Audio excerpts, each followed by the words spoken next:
Сәлеметсіңдер ме, қымбатты оқушылар? Өздеріңмен қайта қауышқаныма қуаныштымын. Бүгінгі сабағымызда ардақты ат тақырыбында әңгімелесетін боламыз. Балалар, адам болу адамгершілік қасиеттің баршылығында, адам бойында дарыған жақсы қасиеттерді, жағымды қылықтарды, ойының алғырлығында кез келген пенде үлгі тұтады.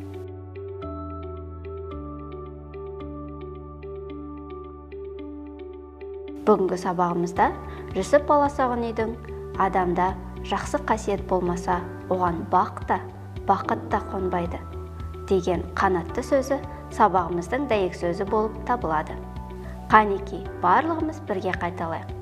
Адамда жақсы қасиет болмаса, оған бақ та, бақыт та қонбайды. Жүсіп Баласағұни. Осы дәйек сөзден айтылған оймен келісесің бе? Жақсы қасиеттерді қалай дамытуға болады? Жақсылықты насихаттайтын достарың туралы айтып бер.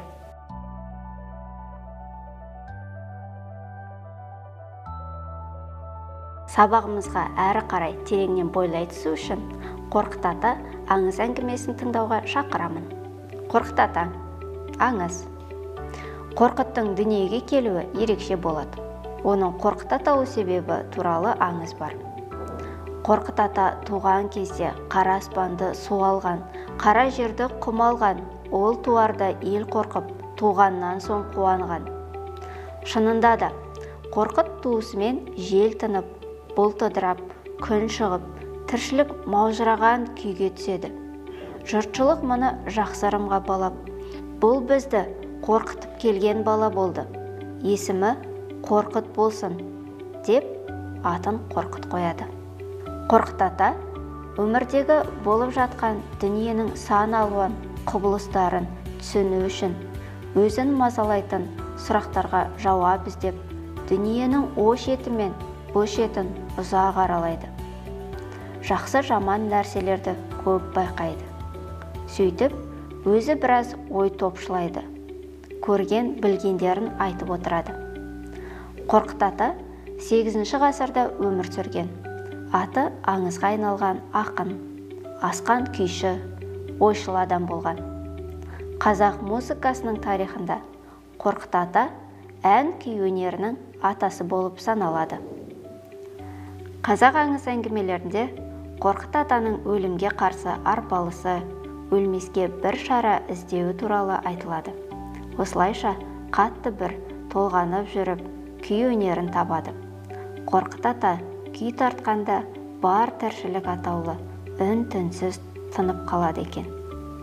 Ол туралы аңыз әңгімелер, эпостық жырлар Қорқыт ата кітабы атты шығармада жинақталған.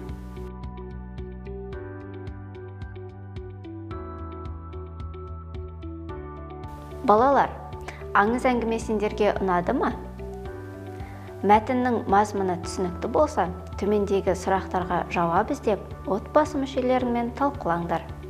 Қорқыттың дүниеге келуі елесінде қалай қалды?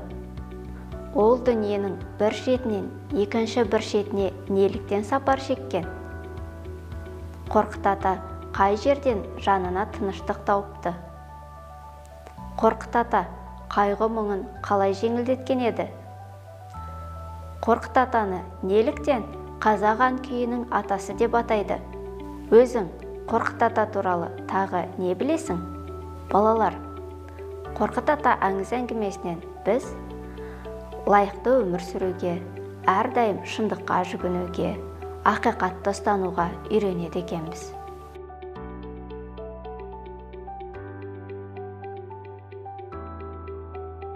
Балалар, ал енді сабағымыздың жаңа ақпаратымен танысып алайық.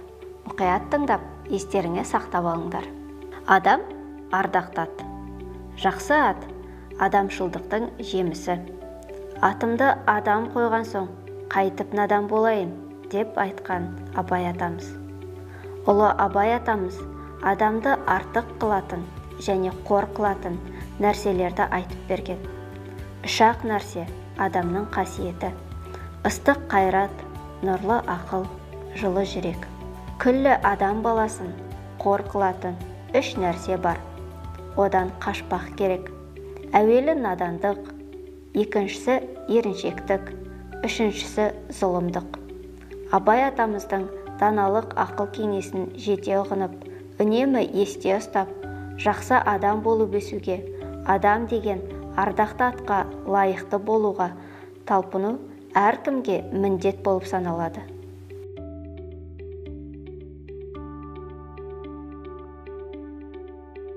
Балалар, шығармашылық жұмыс жасайтын уақытта келіп жетті. Бүгінгі тақырып бойынша алған білімдеріңді бекіту үшін шығармашылық тапсырмаларды орындауға шақырамын. Бірінші тапсырма. Қорқыт атаның нақыл сөздерін оқып, мағынасын түсініп алыңдар. Самай шашы ағарған баба көрікті, ақ сүтіне тойғызған ана көрікті. Жанашыр ағайын туыс көрікті, өнегелі бала көрікті. Қыз ақылды ескермес, ана үлгісін көрмесе, ұл жарылқап ас бермес, ата үлгісін көрмесе. Қыз анадан үйренбей, өнеге алмас, ұл атадан үйренбей, сапар шекпес. Екінші тапсырма. Ардақты ат сөзіне ребус құрастырыңдар. Қымбатты балалар, бүгінгі сабағымызды қорытындылайтын уақытта келіп жетті. Бүгін сендер тақырып бойынша құнды мәліметтер алдыңдар. Ұлтымызға сай, кең пейіл, қарапайым қазақи мінезді жадымызда сақтап, мақтан еткеніміз абзал. Адам өзіне өмірдің мәні шынайылық, сүйіспеншілік, бақыт, сыйластық, мәдениеттілік, татулық, бірлік, төзімділік сынды қасиеттерді бойына сіңіре отырып, қоғамда өз орнын табуына, қабілет дарынының ашыла түсуіне, яғни сәнді де мәнді өмір сүруіне қызмет етеді. Бүгінгі сабақ ұнады деген сенімдемін. Сабаққа қатысып, мұқият тыңдағандарың үшін алғысым шексіз.